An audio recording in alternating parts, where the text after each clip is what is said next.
जय भीम, नमो बुद्धाय. राजपुत्राला वश करण्यात स्त्रियांचे अपयश, या पॉईंटचे आपण या ठिकाणी वाचन करणार आहोत. उदयनाचे हे शब्द त्या स्त्रियांच्या हृदयाला लागले व राजपुत्राला वश करण्यासाठी आपले सर्व सामर्थ्य पणास लावण्याचा त्याने निश्चय केला.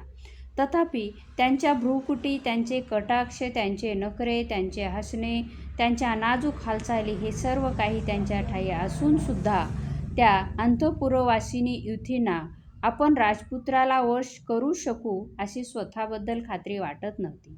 परंतु पुरोहित उदयनाच्या प्रेरणेमुळे, राजपुत्राच्या कोमल स्वभावामुळे आणि मादकता व कामभावना यांच्या प्रभावाच्या जाणीवेमुळे थोड्याच वेळात त्यांचा आत्मविश्वास जागृत झाला. नंतर त्या स्त्रिया आपल्या कामगिरीस लागल्या.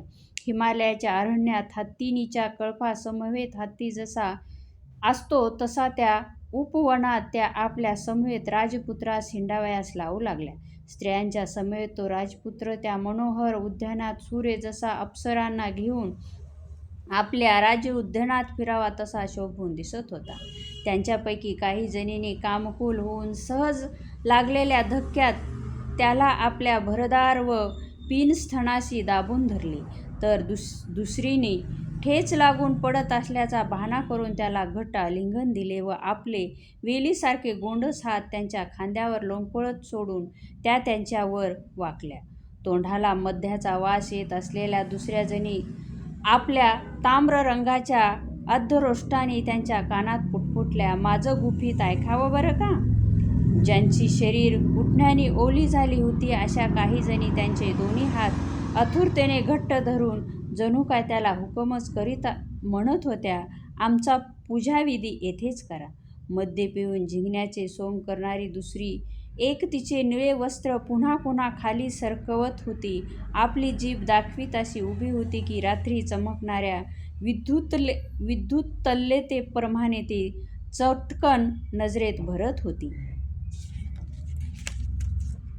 काही जणी आपल्या सोन्याच्या पैंजणाचा आवाज करीत तल्लम वस्त्रात झाकलेली आपली अंगे त्याला दाखवीत इकडे तिकडे फिरत होत्या.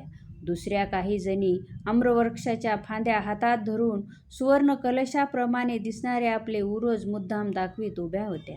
कमलाच्या ताटव्यातून आणलेली कमलपुष्प हातात धरलेली एक कमलनयना कमलावती पद्मादेवीसारखी त्या कमलमुख राजपुत्राशेजारी उभी होती.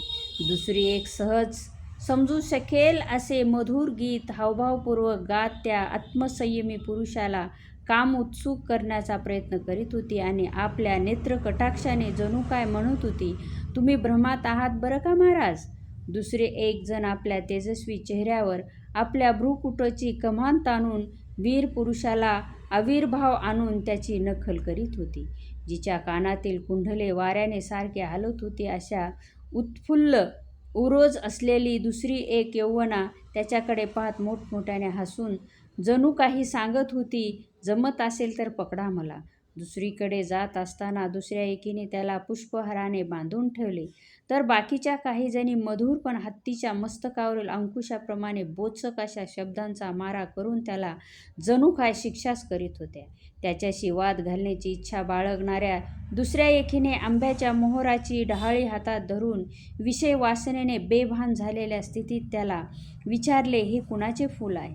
दुसरी एक जण पुरुषी आव आणून त्याला म्हणाली, "स्त्रीकडून जिंकला गेलेला तू आता जा, ही पृथ्वी पादक्रांत कर." दुसरी एक चंचल नयना आपले नीलकमल हुंगीत उत्तेजित अवस्थेत काहीशा अस्पष्ट शब्दात राजपुत्राला उद्देशून म्हणाली, "नाथ, मधुसुगंधी मोहराने बहरलेला हा आम्रवृक्ष पहा. यावर बसून सोन्याच्या पिंजऱ्यात बंद करून ठेवण्याप्रमाणे कोकिळा येथे गात आहे. इकडे या आणि हा अशोक वृक्ष पहा. प्रेमिकांची दुःखे तीव्र करणाऱ्या या वृक्षावर बसून हे भ्रमर असा गुंजराव करीत आहे की जणू काय ते कामाग्नीने होरपळून निघाले आहेत. हा आम्रवृक्षाचा कोमल डहाळीने आलिंगलेला तिलक वृक्ष तर पहा, जणू काय हळदीचे उठी लावलेल्या युथीने शुभ्र वस्त्र परिधान केलेला पुरुषास आलिंगन दिले आहे.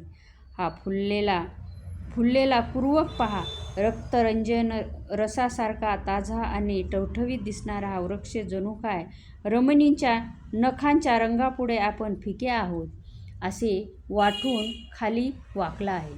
या आणि सभोवार अंकुरलेला हा तरुण अशोक बघा, जणू काय आमच्या हाताच्या सौंदर्यापुढे लज्जित होऊन तो उभा आहे.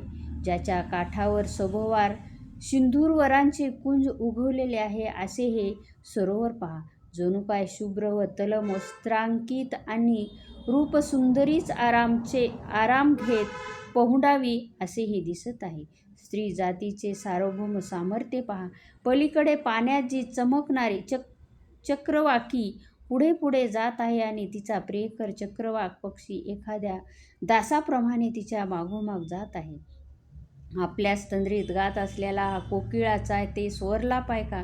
दुसरी कोकिळा जणू काय त्याला निर्भयपणे रुखार दिल्यागत गात आहे असे वाटते. वसंत ऋतूत पक्षात निर्माण होणारा उन्माद आपणातही निर्माण झाला असता व आपण किती बुद्धिमान आहोत अशा विचारात मग्न राहणाऱ्या पंडितांचा विचार आपणात नसता तर किती चांगले झाले असते.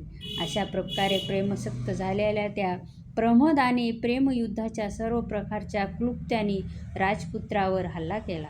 तथापि अशा प्रकारचे आक्रमण झाले असतानाही तो आत्मसंयमी राजपुत्र प्रमुदित झाला नाही किंवा हसलाही नाही. त्यांच्या नैसर्गिक अवस्थेत त्या स्त्रियांना पाहून तो राजपुत्र स्थिर व एकाग्र मनाने विचार करू लागला. या स्त्रियात अशा कोणत्या गोष्टींची उणीव आहे की त्यांना इतकेही दिसू नये की यौवन हे चंचल आहे? कारण वार्धक्य सौंदर्यात जे जे काही आहे ते सर्व नष्ट करणारे आहे.